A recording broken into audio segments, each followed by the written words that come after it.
Namaste everybody and welcome to the second session of this course. Let me quickly review what we did last time so that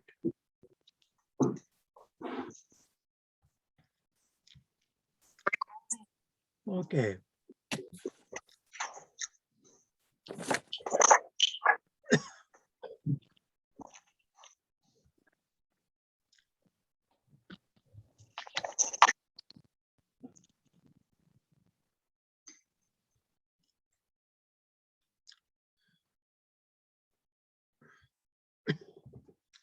So last time we looked at the classical Vedic description that we are, of course, body, mind, and self, but slightly more than that. Particularly, we saw that the self, the Purush, is covered, enveloped by 5 layers, 5 sheets. Of course, the outermost is body sheath. Inside the what we call mind, there are 2 parts of it here. This is action-oriented, the outer mind, and the inner mind is knowledge-based, where we gain knowledge. Knowledge is incoming function, whereas action is our outgoing function. So between body and mind, there is a pranamaya kosh, pranic sheath, where certain vital forces are always functioning non-stop. So even as I go in dreamless sleep, I am consciously not using my body and mind, but all that is happening in my system is attributed to the pranic forces. And also, there is a innermost layer that is closest to me, that is called as Anandamaya Kosh. I have used the term bliss, but with a question mark. It's not quite a good translation, because this is if I could call a feeling, this is a feeling where the mind is not participating. So I am disconnect from mind and then something I feel.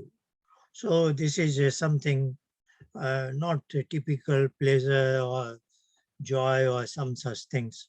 So we'll get to know it later in the later part of the course. We have 3 extraordinary powers: the self, the push, acquisition, to get to know something, what is happening, sensory organs being something, and display, our mind displays it to us. But it's like even a camera sees it, but I am more than a camera. I get to know it, you know. So that is incoming knowledge. And then I act upon it, that is outward action. And there is another phenomenon. If I wish, I can participate that event, feel it, that is experiencing the event. This is not mandatory, but if I choose, I can do it. This is called bhog, and this results in a wide spectrum of pleasure and pain, sukha and dukha. There is another third possibility. I have not added it here. That is called moha, delusion, but we are just keeping it simple at this point. And technically, there are 3 possibilities: sukha, dukha, and moha, but we are talking more sukha and dukha because that is more from practicality angle. And then we said,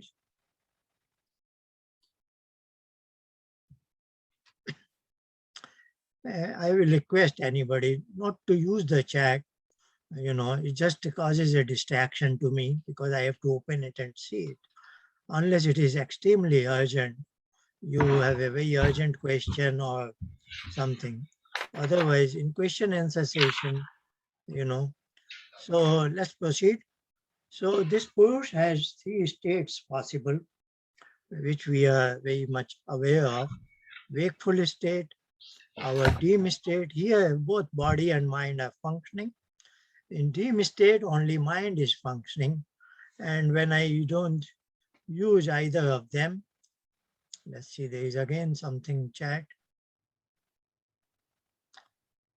Vivekji is saying Namaste everybody.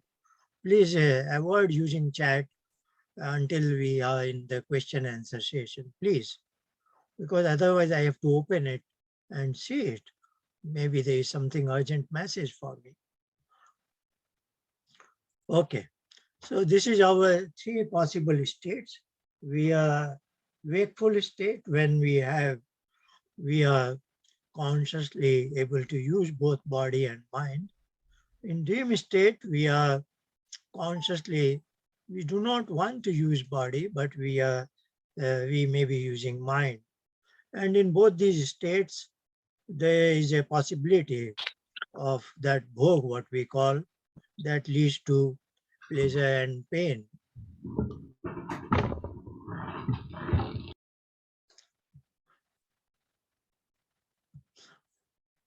Okay. Now there is a third state that is very interesting. And Vedic rishis have studied at length. That is called deep, profound sleep, which we have experienced once in a while. When we come out of it, we are unable to recollect any dream or any such thing. And interestingly, when we come out of it, we feel it was very positive, very restful, and particularly, we did not experience any pain, anything distressing situation, which could occur in the first two states. So this is void of pain, and that is what makes it interesting. And one Vedic rishis observed that this is a state where mind is absolutely inactive, and that's why they came up an idea of the fourth state. The fourth state, if we could make, when in the daytime we are alert, we are capable of using body and mind, but we choose not to use it, and bring them absolutely at rest, as if we are in the sushupti, deep, profound sleep. And then we want to, Vedic Rishi is saying, not only you will be void of pain, you will in real time taste something. That's what they call as anand. So Sankhya has a statement, samadhi sushupti moksheshu brahmrupta. So as if samadhi and sushupti are both at par when mind is absolutely thoroughly inactive. We discussed importance of upasana because four Vedas in classical Indian tradition, Vedas are the um, original books of revealed knowledge, so to say. And Maharishi Dayanand points out that four Vedas in the last column are mainly, principally devoted to Vijnan, Karma and Upasana and Jnana. And I just pointed out that off and on I see in the ISMA's discussion groups, people have put it upside down. And I explained here, they do it, they think that Vijnan means material science, what is commonly, of course, that is a commonly used term in India, but Maharishi Dayanand has a different idea about Vijnan. This is spatial knowledge that you gain when you are in the fourth state. So this is not what general layman terms is. So that should be associated with Rig Veda, and Atharvaveda has a lot of practical knowledge that is called Jnana. Upasana is again a term which I hesitate to translate into English. Earlier scholars of Ismaj have translated it as communion or as worship, etc. But I think that is a defective, that doesn't carry the meaning. So etymologically, the word is simple. It's a compound word, up and asan, to be seated with somebody nearby. And of course, it is in the context of Ishwar Upasana.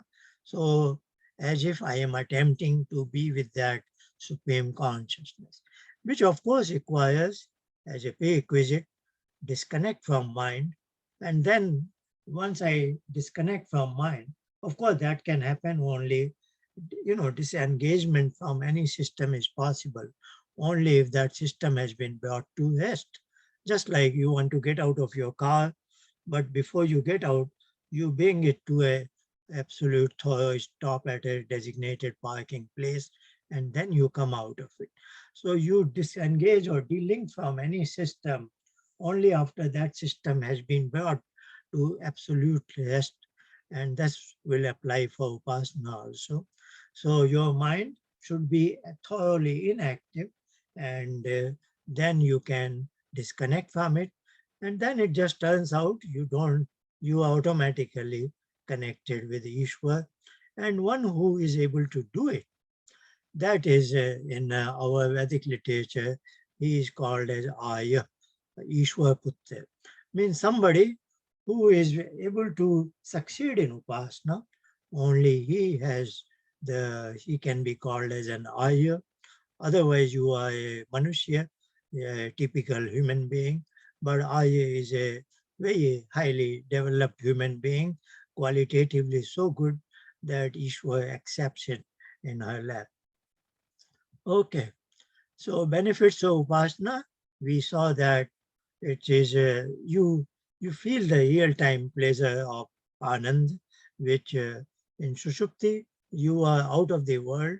You are more or less there, but you don't really get to know it in real time. When you come out of it, you say. And then we saw that very powerful statement by Maharishi Dayanand that qualitatively you become like him, so to say. That's what is like father, like child. Very powerful statement.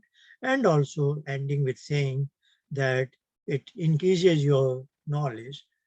That's what we have seen, Jnana versus Vijnana. So you gain new insights, etc. And also he's saying that you are away from the pain and suffering, but not totally, to a large extent. But even though, as a human being, everybody will have difficult moments. So some pain and suffering will always be there, but it doesn't affect you that much. You will be able to tolerate it in a reasonable manner. So these were 3 slides about benefits of Upasana. Then we talked in terms of history of ice march. This aspect I will discuss today also. So what we are saying is, again, those 4 terms, Jnana, Karma, Upasana, and Vijnana. So what we are saying is, this is the ladder how a personality can develop. Again, there is a chat. Vivek Bhai Vivek ji, please do not write anything until we are in the question answer. I hope you are able to hear me. Please, any compliment, anything, please postpone it, because when you write a chat, I have to open it and that causes a distraction. Please do not write anything in the chat box unless there is a very serious, urgent question. Okay, coming back to threefold ladder for personality development. This is the Vedic perspective. So first is karma, action. There should be righteous conduct, what we call as dharma. Dharma is not religion, as some of you probably know it. Dharma is what is universally acceptable righteous conduct. Only then you will be able to gain the knowledge of what, say, Sankhya and Yoga is. Otherwise, you wouldn't be interested in it, you know. So a common man is not interested much in this kind of a knowledge unless his actions are very righteous and he is aware of such a knowledge, how to get it, and is getting interested in. And then also this is not enough. Once you get the knowledge of Sankhya and Yoga, you want to practice what is called Upasana. Like in this course, we are devoting some few minutes for practice of Upasana. Then this is the third ladder. And if this also succeeds, but here there should not be a misunderstanding. At step number 2, Though the title is knowledge, it doesn't mean knowledge only. It means action plus knowledge. Now in the ladder number 3, step number 3, it would mean cumulative action plus knowledge plus upasana. So there is an add-on element, and not that you forget about the previous ones. So you are adding, so here you are action on, here action plus knowledge, here action plus knowledge plus upasana. And if upasana really succeeds, then you are blessed with this knowledge. Okay. So we are saying Ayushman was at its zenith because Maharishi Dayanand's Upasana gave us benefit, we benefited from his insights. But then we forgot about Upasana. So last 100 years we have worked in this step, in this field. And now gradually we are slipping down here. So that's why we must go further and add on in this particular ladder. So we get to a new kind of awakening. Okay, daily practice of Upasana. He says the lay person, 24 minutes a day, and those who are retired and can put in more time, at least 1 hour in the morning, 1 hour in the evening. How to do this? We did it last time. This is, you know, uh, some of you know, probably Ashtanga Yoga, Yam Niyam are lifestyle issues, which of course we must be doing. As we said, Karm should be according to Dharma. So Yam and Niyam are included in our day-to-day life. Then when it comes to practicing Upasana, there are 6 more elements. 3 are called as outer yoga, and latter 3 are called as inner yoga. So asana, so like I talked about the 5 layers. So asana is disciplining the body layer. Pranayam is disciplining the breathing in particular, that is in the pranic layer. Then pratyahara is more for mental mind layer, outer mind, so to say. Now they are related more to inner yoga, inner mind. And finally, we want to disconnect from inner mind also. And that is the business of inner yoga, what Patanjali calls Antayam Yoga. And then we said that Maharishi Dayanand suggests the concentration, dharana, the step number 4 of our scheme of 6 steps. That's where we go to inner mind. You should focus your mind on certain parts of the body, at the tip of the nose, and so on and so forth. I personally like to suggest in my classes between the 2 eyebrows, that point. And once you are there, the vritti that you want to carry on with you, because in your chitta, in your mind, that you want to have something, you want to hold on something, and then only, that is called ekagya avastha. You want to first achieve one pointed step, and then if you have good luck, you will succeed in what is called niyuddha avastha, the blank state of mind. So here my Dayanand's suggestion is to have a citation of that sound, and then we practice that. So this was what we have covered last time, and now we go further. What are the current misconceptions related to Upasana? And in this particular course, an attempt is made to remove them. First is, in the name of yoga, what is mostly prevalent, almost everywhere in the world, actually that is Hatha Yoga. And today, by the way, nowadays people talk in terms of yoga and meditation as if these are 2 different branches. So by yoga, they mean Hatha Yoga, because actual yoga is nothing but meditation. So that is the way the world is under cover of a lot of misconception.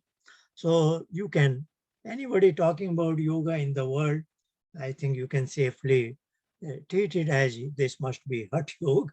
Very few teacher will talk about actual yoga. Now coming to second misconception that is there is the citation of Ved mantras motivating to Upasana is treated as Upasana. Those who are from Ismaj background, they have, in particular, they are aware a set of 8 mantras called as Ishwar Stuti Pratnopasana. So some people have this misunderstanding. If I am reciting, like Samved is Mukhya, the principal subject of Samved we saw in the list of 4 Vedas as Upasana, somebody may say that Samved mantras are principally on Upasana, and if I recite them, I am doing Upasana. So that is not true. The mantras which are principally talking about Upasana actually are motivating you to practice Upasana. Just by reciting them, it doesn't happen Upasana. So if you are doing Stuti, yes, you can recite the mantra. If you know their meaning, you are doing Stuti. If you are doing Pratna, if you know the mantra, you know its meaning, it is Pratna. But if it is Upasana, you are reciting the mantra of Upasana, even though you know its meaning, that recitation is not Upasana. Upasana is what we are discussing in this particular course. The mechanism to disconnect from mind, to be with him, and it's not easy to disconnect from mind. So like Patanjali says, there are 5 states of Chitta, namely Kshipta, Mood, Vikshipta, Ekagya, and Nayudha. So in the last state, I am in Upasana, but a typical layperson is functioning in day-to-day life in the first 3 states, Kshipt, Mood, Vikshipt. Kshipt will be like uh, very dynamic, and mood means it is dull like in sleep. Vikshipt is like our state at this point of time. But that is how a layperson is 24 by 7 is engaged in these 3 states. If you want to really practice Upasana, then I have to learn to go first to one pointed state, Ekagya Avastha. That's what we call as Dhyana, meditation. That is what is actual mindfulness. And from there on, if I succeed in Niyuddha Avastha, the blank state of Chitta, then I am in Upasana. Okay, so item 3 here is saying Dhyan, what is actually meditation, mind, is one pointed state, whereas Upasana requires subduing all with these. So Dhyan is an intermediate state, and as I said, it's one pointed state. And our objective is to be in blank state. Even here, I would like to, maybe I should have added one more point, because there is a lot of confusion about meditation and mindfulness. If I could go to the back to this,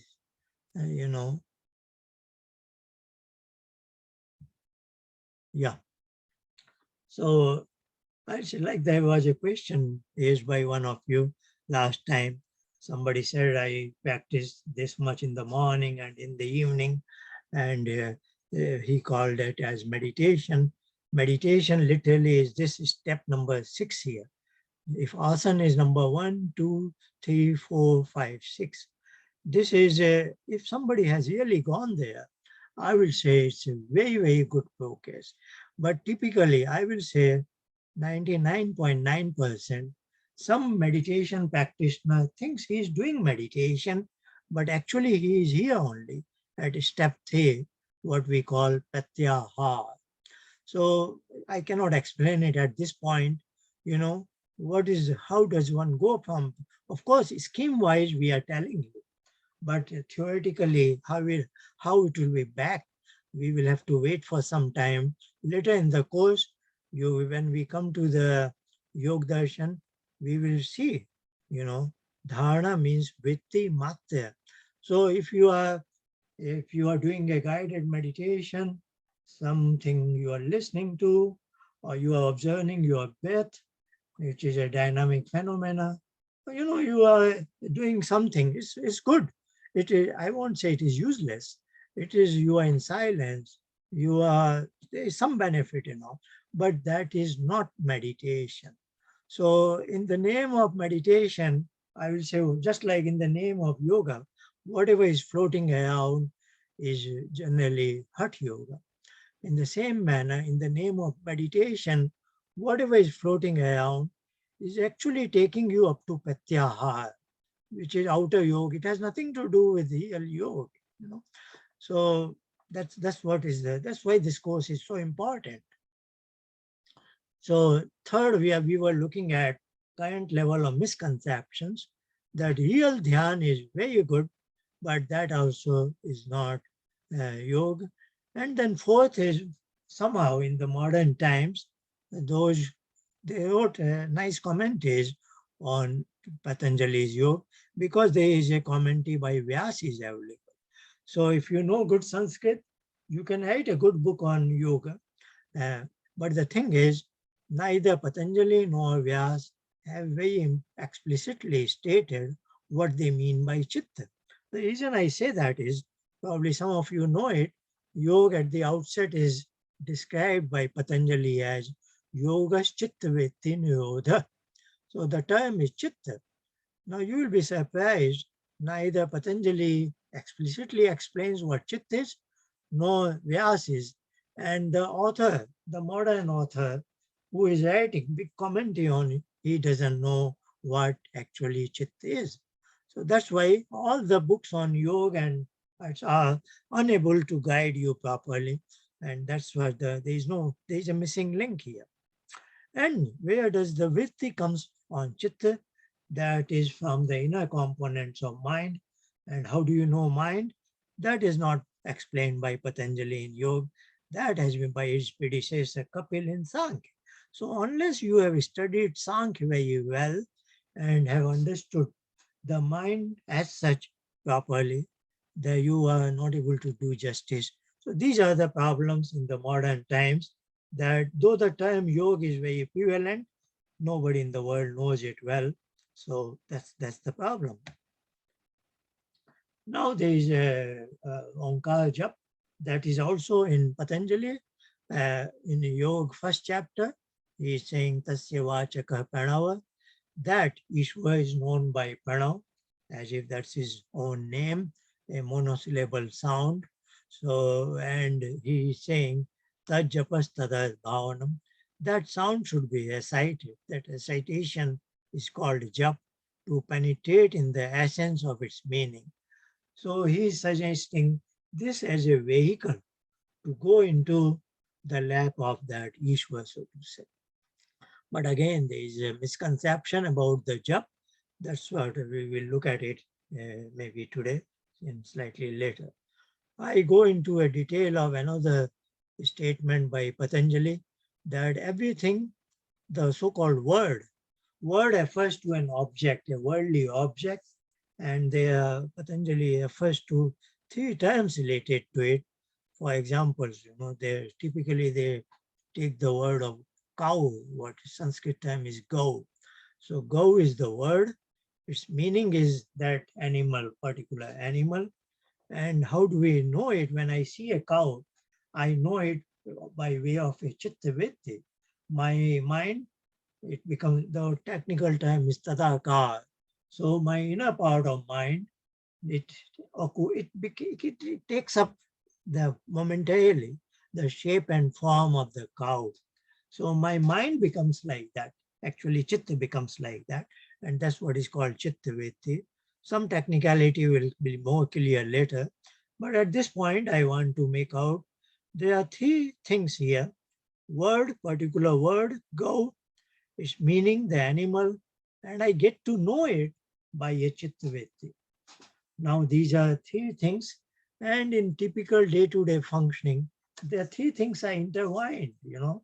When you see a cow, all these three are present together. It's not that you are just looking at chitta vritti alone. You are not aware of the word, not aware of that. So no, these are intertwined. And all this is happening in inner part of mind, Vijnan Mayapur. But when it comes to japa of this sound, so that's why the pranav is called a sound. It's not a word, you know. The sound, when we are reciting it, now this is not of a worldly object. So here the three things are the sound, the meaning we know it, it refers to Ishwar, and we want to, here it is not a chittaveti. Here we are lost into Anandamaya course. So that's why, you cannot get to know the Ishwar by way of a Chittavritti. You have to do Chittavritti Nirodha. That's what is essence of the yoga. So there is a technicality here. All the things in the world are known via Chitta, but to be in Upasana, I have to disconnect from Chitta. Okay.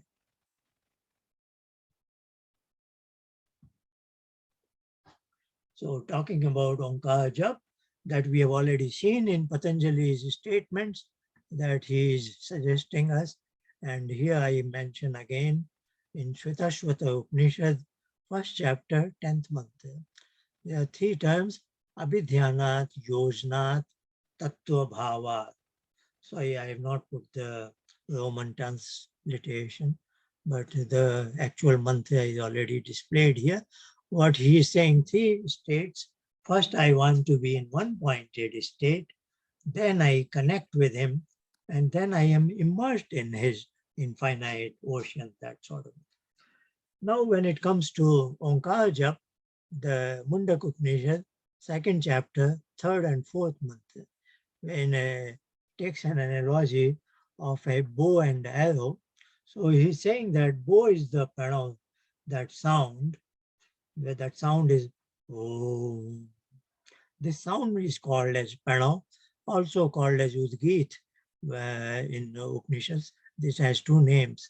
So he's saying bow is this sound, and yourself, Purush, is the arrow, and the Ishwar, or his name has been used here as Brahma, is your target, so to say. You want arrow to meet that target. You want to be united with Ishwar momentarily, and for that purpose, the ideal instrument is the bow, that is the pranav sound. But it is interesting that when the bow releases the arrow, now bow is no more relevant. Once it has given you the momentum, you go, the state meets the Brahma. But so the point is to be understood here is pranav is also a vehicle up to a point. Like you go to a friend to meet by a car, but finally you stop the car and disengage from the car, and then you meet your friend, isn't it? You final last few steps, you walk, you are no more in your vehicle. In the same way, pranav is the vehicle, but it is not, you will not be carrying it until the last point. You will disconnect from it. And that's why the pranav jap is slightly misunderstood, that it is a vehicle, but at one point it will cease to be there. You don't need it. You have to disconnect from it. Okay. Now one more slide here is Upasana for every human being. Of course, the theory of Upasana may look very difficult, very complex, but all this is not actually complex. It is complex, it sounds complex because there are a lot of misconceptions. We are carrying a lot of unwanted baggage.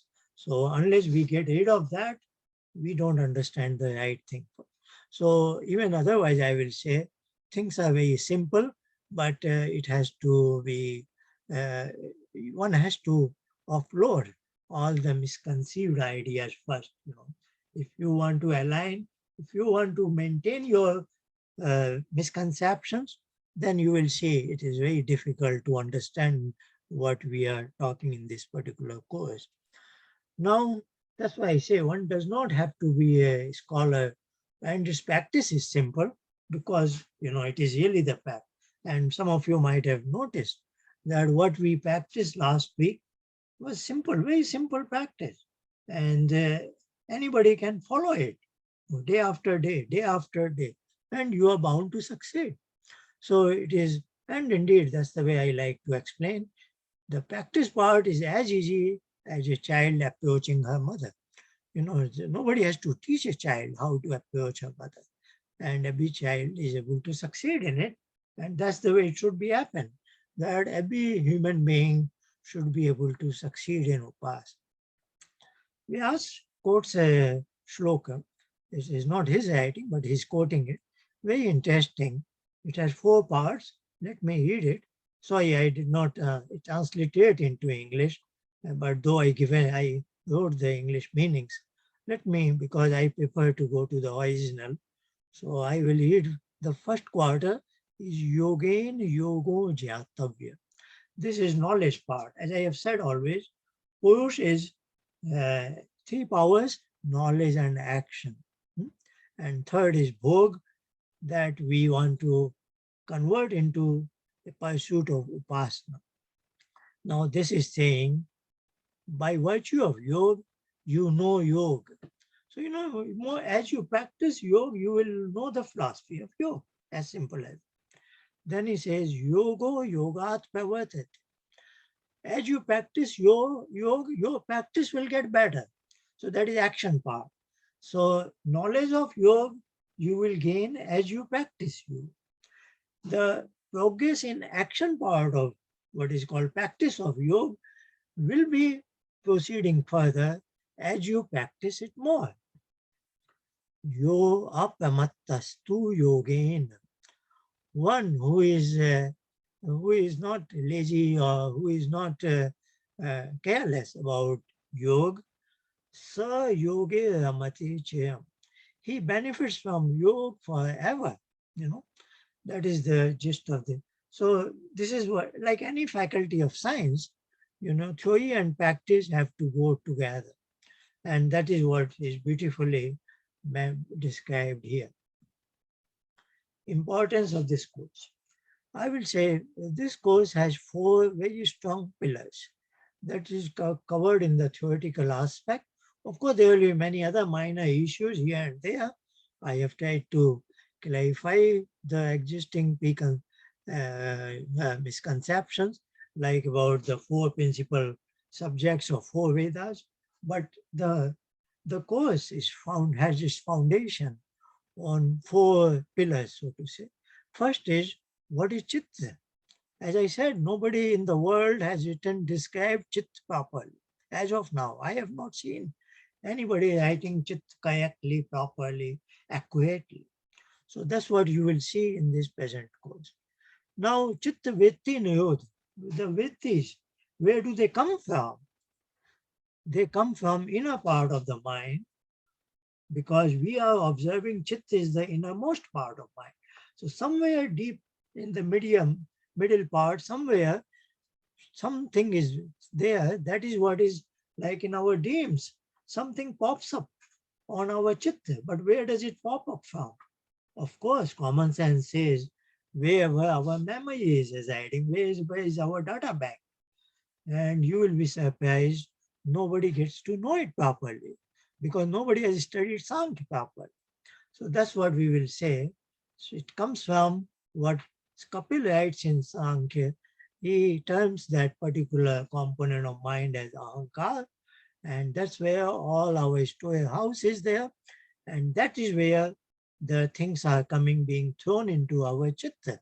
So this is the second part of strength of this course. Then Patanjali's book on yoga, yoga philosophy, yoga darshan or yoga sutra, whatever you call it, has 3-fold prescription for 3 categories of human beings. And I have not seen any book on yoga clearly is describing that Patanjali has 3 prescriptions. And 3 prescriptions for 3 categories of people.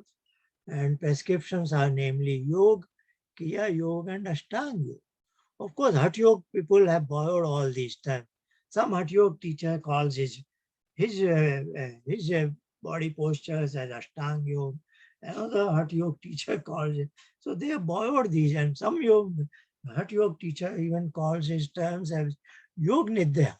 And I will probably remember to say this term itself is senseless, because Nidya is a vritti and yoga is to get away from vritti. So there cannot be anything like Yog Nidya. So these Hatha Yoga people have borrowed all kinds of terms. They have no idea what they are talking, and the general public is misguided. So this is very important, that there are a number of commentaries on Patanjali Yoga, but they are just using one statement from here to there. They have no idea what context Patanjali is talking about. Because in first chapter, it is yoga for superior category of people. In second chapter, Kriya Yoga is for middle category. Ashtang Yoga is for the third category of people. And why these are these, is, nobody knows it, nobody understands. They just borrow one statement and talk about it in some other context. Then fourthly, very important, Maharishi Dayanand did a great service to us, to the entire humanity. Rather than talking about three prescriptions, he made Ashtang Yoga as one size fits for all. That was good. And what he did was, in Dharana, he said, use the Onkar Jap as the chosen Vitti. This is highly technical matter, and I must say, I feel sorry that in 130 years after Maharishi Dayanand's departure, not even any scholar of Vaishnavas has pointed out what is his contribution, and they haven't even understood what is his contribution. So these are four strong pillars of this course, and I hope you will benefit. And of course, practical aspect is this Sandhya-Upasana was supposed to be daily practice of Upasana, but nobody does it. People just recite certain mantras, but now we have a scheme that we can do indeed as Upasana. And here, this is a minor matter, but here also there is a misunderstanding. The root yaj is Dev Puja Sangati Kar Daneshu. The term Dev is actually with all the three following terms. So it should be Dev Puja, Dev Sangati, and Dev Daneshu, so to say. So in Sandhyopasana is actually called Brahm Yajna for a good reason, because I want to be in union. Sangati Karan means I want to be with him. So Brahm Yajna is a good term that I want to be in union with Ishwar, with Brahm for a while. But nobody does it properly. Okay, objective of the course. Every participant may tread on the path of Upasana. Practice part is very, very easy. Theory part requires more. I know there some of you are doing it second, third time. They do previously the Hindi version. English version is being offered for the first time. And now we are recording also, so that in future people can benefit from it. And I am keen, not only anybody can come, you don't have to be part of Samaj, but specifically I am keen that Upasana gets injected into Samaj, so that in next 8-10 years we have good Upasaks. Upasak is one who is permanently with him. He is so confident he is there. But if you do daily practice of Upasana, a number of years later, you will have that confidence. So that is terminology of Upasana. Let's say we are seeing the same pyramid again, and I like to look at Indian history from a particular perspective. The ancient Indian history, it is pre-Mahabharata. Mahabharata is a great event that was about 5,000 years ago, and we are dividing that into three parts. Vedic age, then comes Upanishadic age, then Shad Darshan, which is called 6 books of Vedic philosophy. They are listed here as pair. So Sankhya and Yoga is at the top.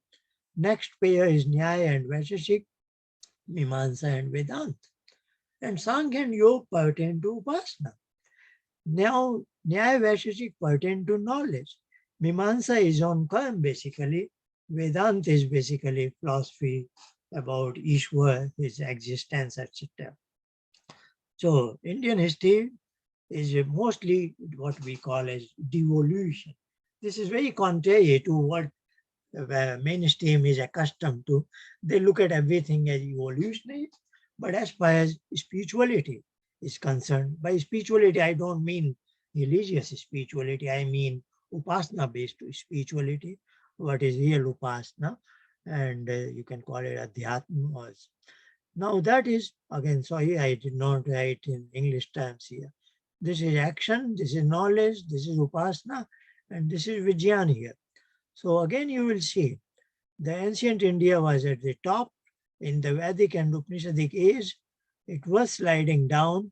Then Sankhya and Yoga came into picture that Upasana is important. Further downslide. Then Nyaya and Vaisheshik came into picture, highlighting the knowledge part. Further decline of the ancient India. Then Mimamsa came into picture. At least your karma should be righteous conduct as spelled out in the Vedas. But people said, why in the Veda? Then Vedanta comes and Badrayana, the author, is saying, because this is from Brahma. Then the people were probably even questioning the Brahma's existence. So he wrote Vedanta, Athato Brahm Jigyas. So even ancient Indian history is going to decline, at least in the Shaddarshan age. Let's see. Sankhya, this is an important statement of Sankhya, and we will be devoting next few sessions on it. Just trying to, this is one particular statement, chapter 161. It has total 6 chapters, whereas Yoga has 4 chapters. That this is the matter in its primordial state. Then first thing is made is he calls it Mahat, then Ahankar, then there is a fork. These are our instruments, and this is the outer world that we want to get to know it.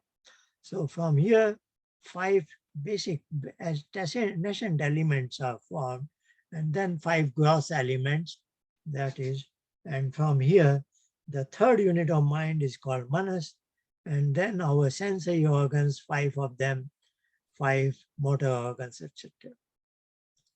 See how far. Okay.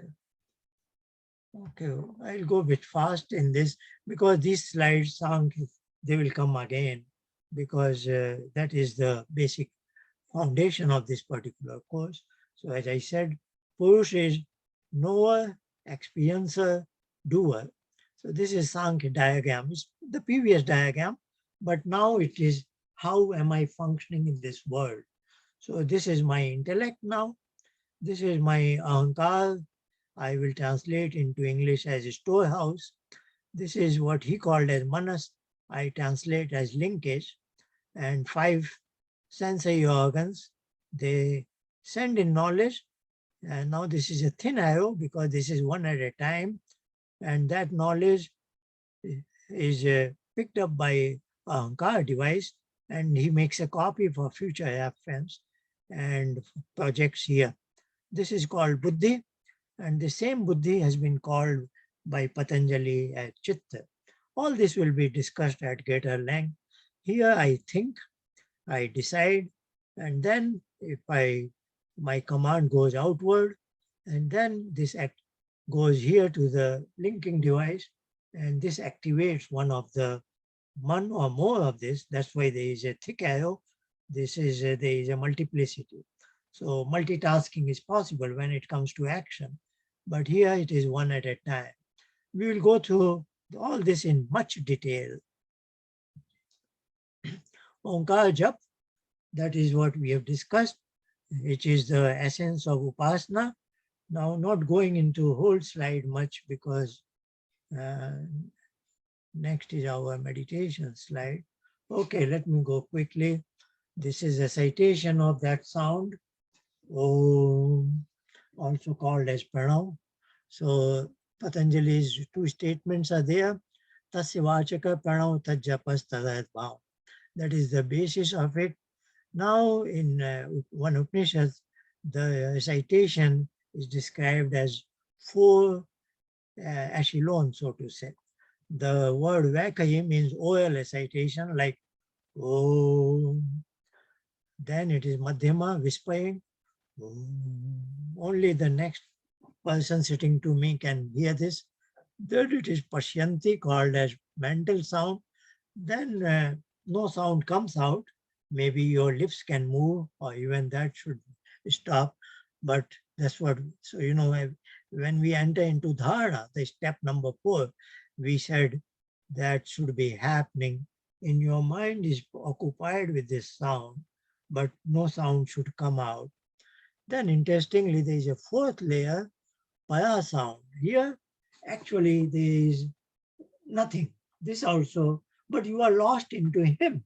And since this sound means him, it is still as if technically it is a jap, but it is not even in your mind. So these are indications about Onkar jap, which has not been well understood. So many people just recite it and thinking that they are following Patanjali's instruction. Again, here some misunderstanding about Onkar, which is also called Pranav and Udgit. A typical, those who can read Devanagi, a typical sound is Om. This begins from the throat and ends with the lips. Now, when it comes to Pranav sound, this O is slightly longish, extra long. That's why there is a number 3 here. So O is extra long vowel, but it should not be extraordinarily long. So that's why I talk something about Sanskrit grammar, the phonetics part, etc. So vowels are short, long, extra long. The Sanskrit terms are Heswa, Dig, and Plut. So this is called as Plutom, what is called pronounced sound. But what is this? Heswa means it takes one unit of sound. For example, A, E, U. They take one unit of. Long one, Dig is called A, E, U, A, I, O, out. They take 2 units of time. Now, extra long, there is no symbol in Devanagi. So what they do is, after a vowel, they put the number 3. So, but their intention is, it should take 3 units of time. For example, in daily life also. For example, there is a fruit called banana. In Hindi, we call it as kela. Now, if I go to a person who is selling kela, I will say, please give me kela. Now, at a place something like, suppose an Indian railway station, if you are familiar with that setting, somebody is selling banana, then he's making a loud sound, he wants to sell it. Now, how will he make that sound? He will say, Kela. Otherwise, he will say Kela.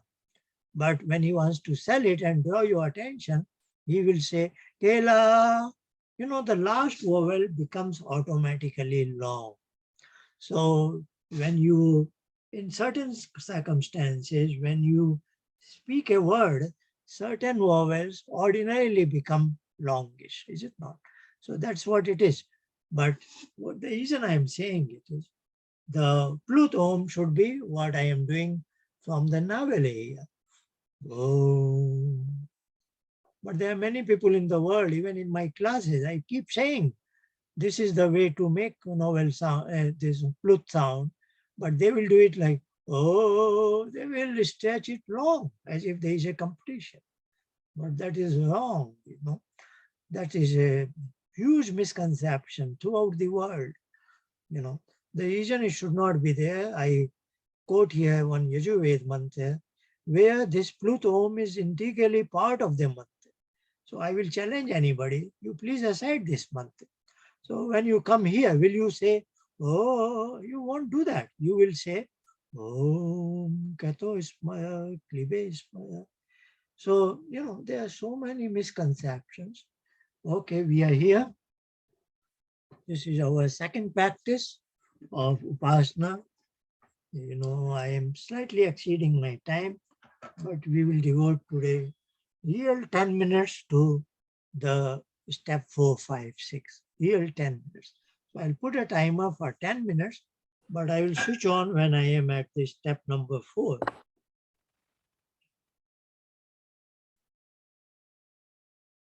Okay. Now let's start. So you know it. Few things we have already covered. I don't have to say it again.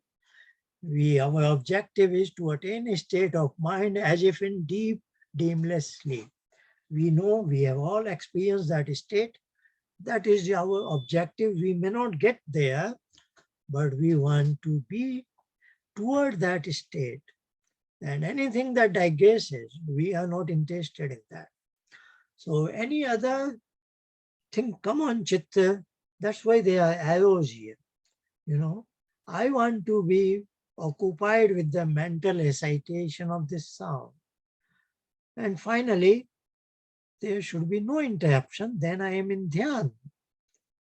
But if I am unable to progress from 4 to 5, suppose some thoughts are coming, then I am suggestion is go to step 2 and again do a deep breathe out, again oral recitation of this sound, and again mental recitation.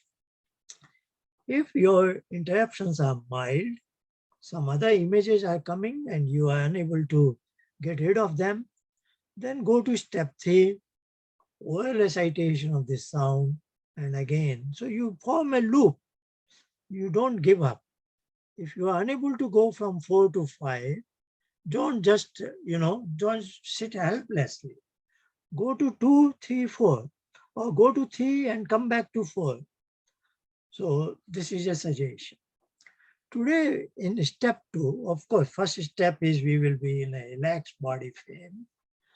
Then we want to discipline our breathing. We will do 3 cycles of breathing. Through the nostrils, breathe out. Then abdomen should shrink inward. Then we will breathe in, abdomen should expand outward. So one after another, 3 cycles. That will be our step number 2. We'll pause for a moment or so. Then we'll do 3 times of oral recitation of this sound. And then step 4, continue with this mental recitation. Hopefully it becomes uninterrupted. Then you are actually in dhyan. Otherwise, try to improve step 4 as much as possible. But I will say most of you should be able to go from 4 to 5 doing the currency of this particular course. That I think that will be a good achievement. If within the 3 months of this course, you are able to go from 4 to 5, and maybe for some, when you have good luck, even 5 to 6 then. Okay, now I start my timer. Until then, we want to be in meditation. Let's do step 2, deep breathe out.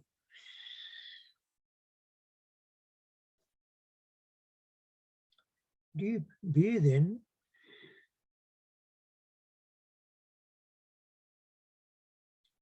Second time, breathe out.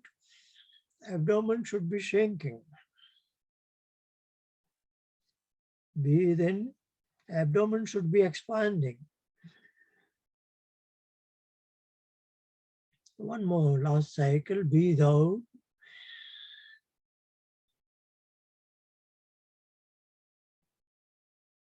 Breathe in.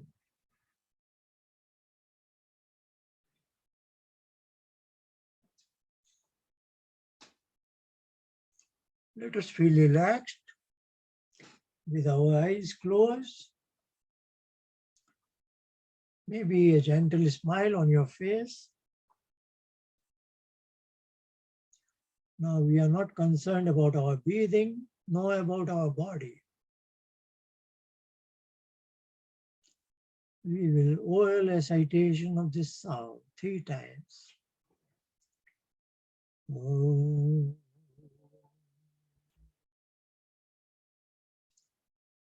Om.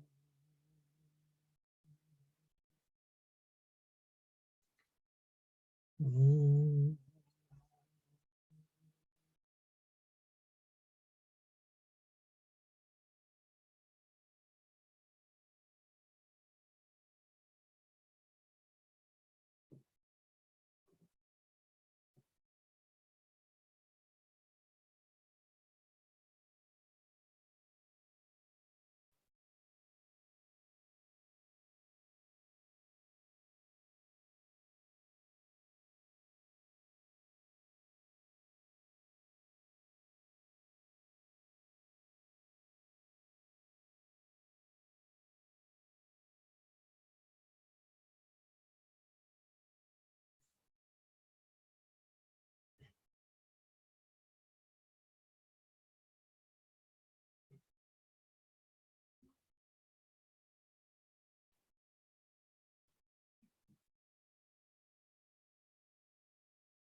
Thank you. That was our session number 2. Now we can take up any question, comment. We can have some discussion time.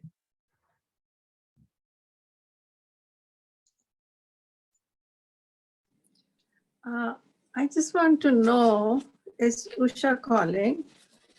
How can I retrieve to listen to it again? These are recorded.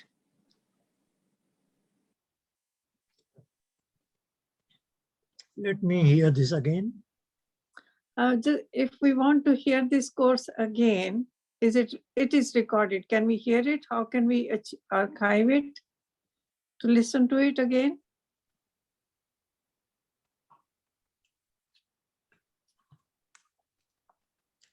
This course? Yeah, like this session, if I want to listen to it again. Oh, yeah. Yeah, we are recording it, and let me develop a YouTube link, then I will send it to you by email. Yeah, because I would like to listen to then it you can review. You can review the session. Yes, we will be. We are recording all sessions, and we will begin to generate their YouTube links, which we will share by email. Okay. Okay. One personal question, Acharya-ji. Did you ever come to Mississauga one time in Canada, Toronto? Excuse me, say that again. Did you ever came to Mississauga, Arya Samaj, some 20 plus years back? Your sound is very familiar. You look very familiar. Which Arya Samaj you are part of? Mississauga Arya Samaj. Yeah, I've been to Pandit C.P. Gupta very many times. Yes. I remember you spoke about Sandhya, and it was, I like to listen to that. I remember that. Sandhya, because I generally like to talk in Arya Samaj about Upasana, etc. Yeah, I describe Sandhya mantra from Upasana point of view. Yes, I remember. Yeah, I would really like to have that because I'm working on it, want to expand more. So maybe sometimes later on, but it was a very good session you had. There was Pandit C.P. Gupta. How is his health? Pandit C.P. Gupta? He's not doing very well. He's in nursing home, both husband and wife. And how is Dr. Srivastav?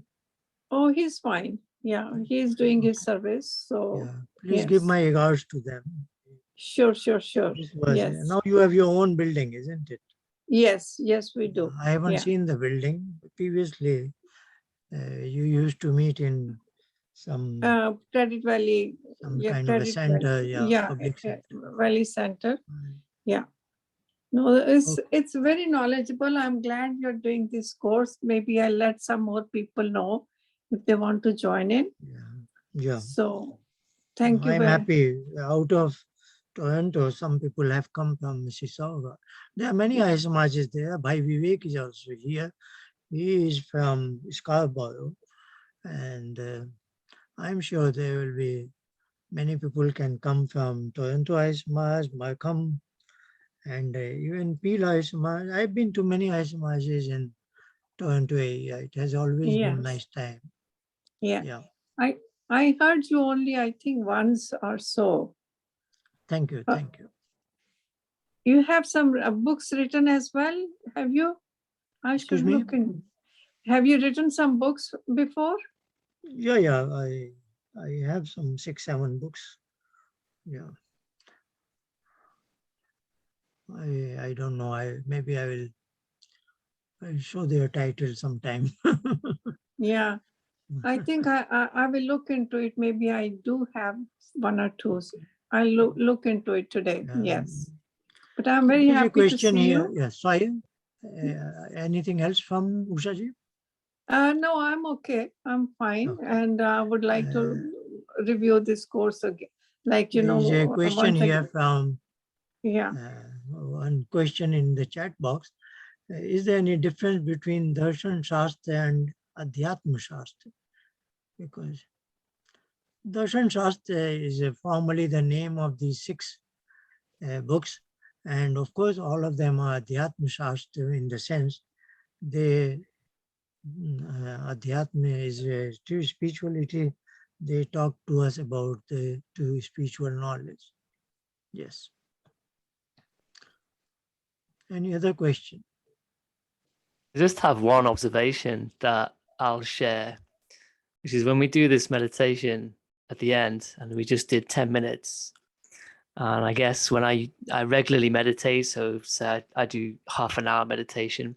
When I do 10 minutes, at the end of the 10 minutes, I feel like I don't want to stop.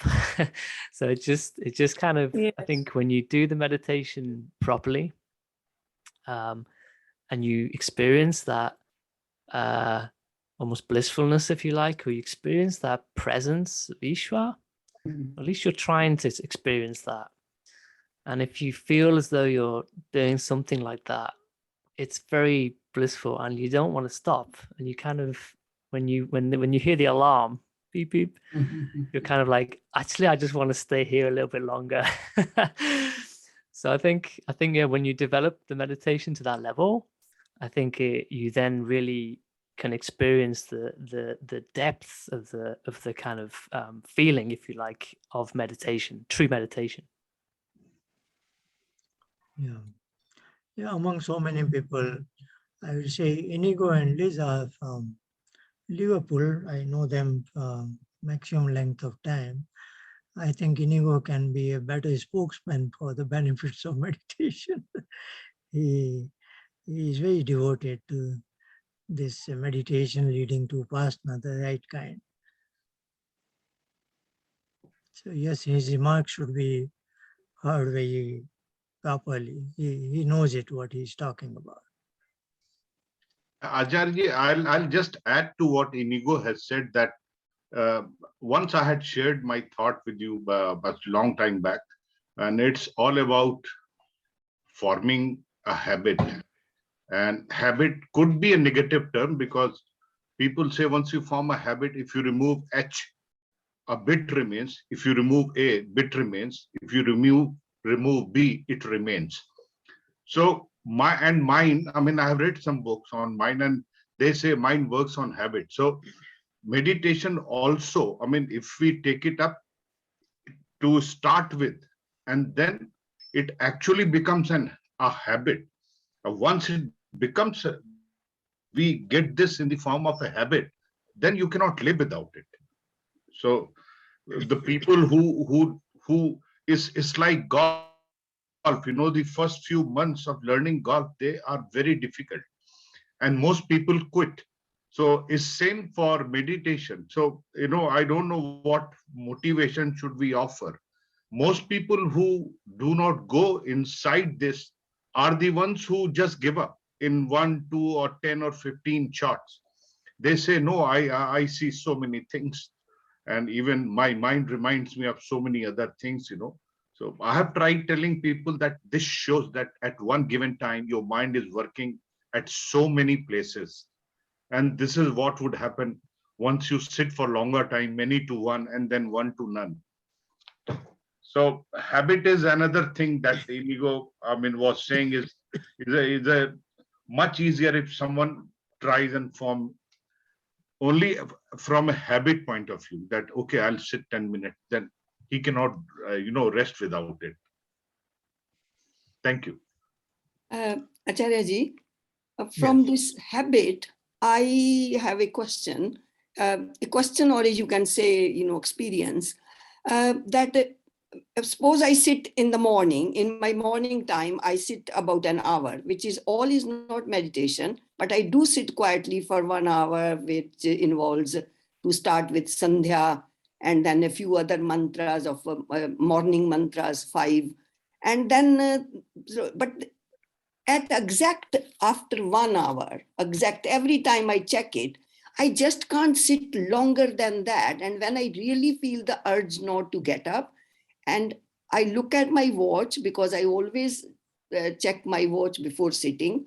And then exact after 1 hour, it's always around 58 minutes or 1 hour, 2 minutes or 1 hour, 1 minute. And I just get up. And at that time, I feel, why couldn't I sit more than that? And there at that point becomes an urge to stop. So do I have to push myself to, is this also a habit? The eyes open up on their own in 1 hour. Yeah. I think you are already devoting very good length of time, and this can benefit you a lot.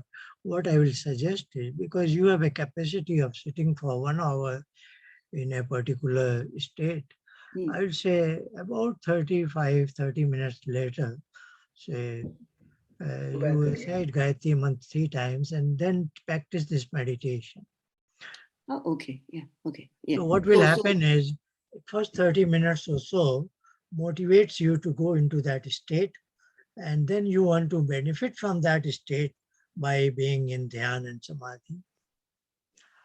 And because you already have a capacity of 60 minutes or so, so 30 minutes becomes your precursor, preparatory time, and later 30 minutes you want to experience the actual thing. So you mean, if I have understood correctly, that I should give first 35 minutes to my Sandhya and whatever, like preparing my mind.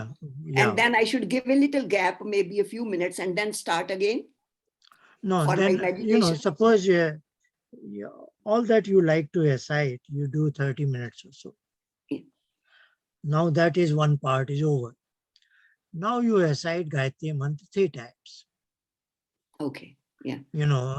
Oil, then whispering, and then only lips moving. And then you are in our what we call stage number 3.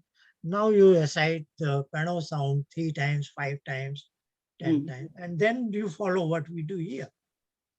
Okay. Okay. Thank you, Acharyaji. Yes. I always feel. I tried, Acharyaji. I tried this after, some days when I open, like today, I got up late, so it was 45 minutes or 48 minutes, but I felt like sitting again, and I said, I will.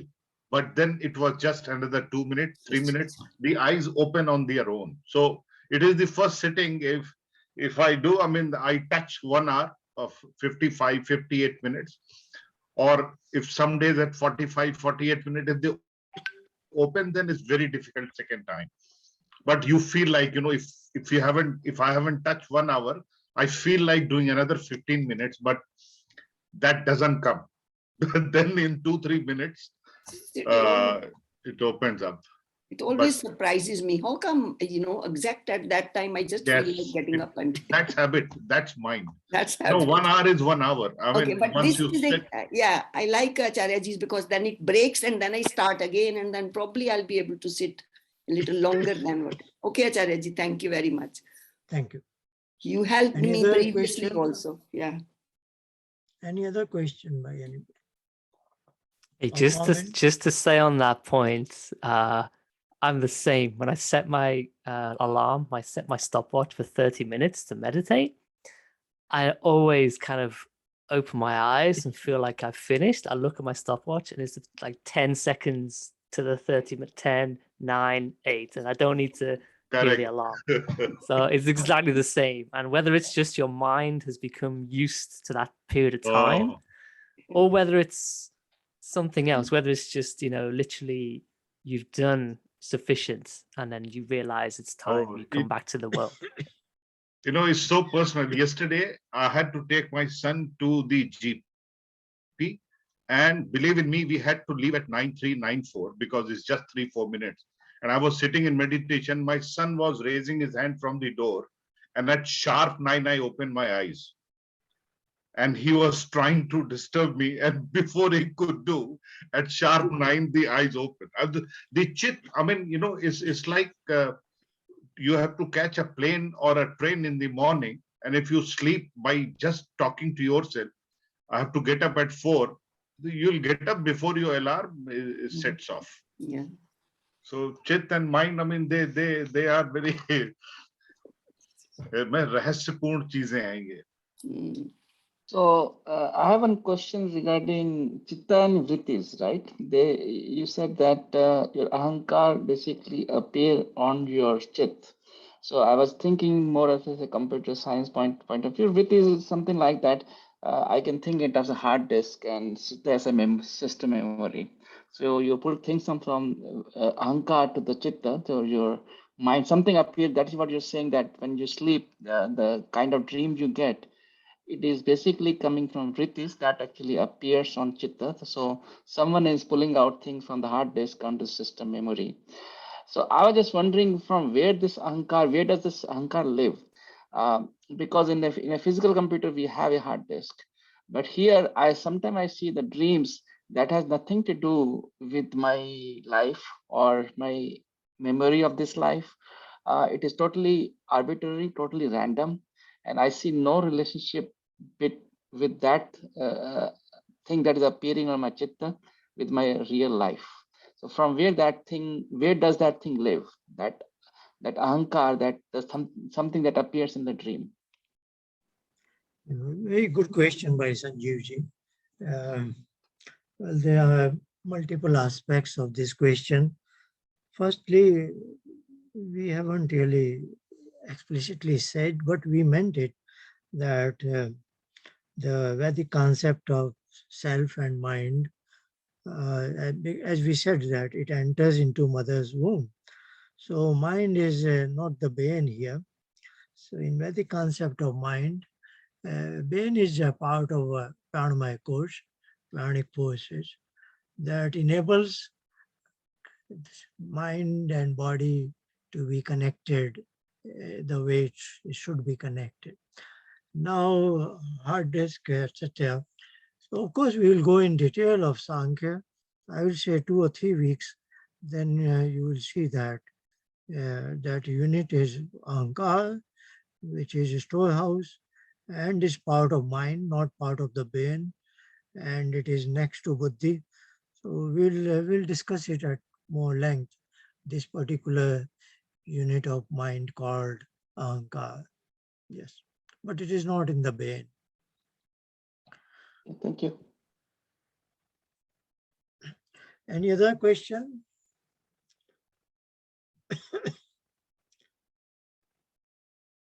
Okay, thank you very much. We will meet again next week at the same hour, and wish you all fine, particularly Thank you where very the much. pandemic is functioning. Thank you, Acharya. Protect Thank yourself. you. Yeah. Thank you all. Thank you, Acharya. Thank you. Thank you, Acharya. Thank you so much, Dr. Acharya. Thank you.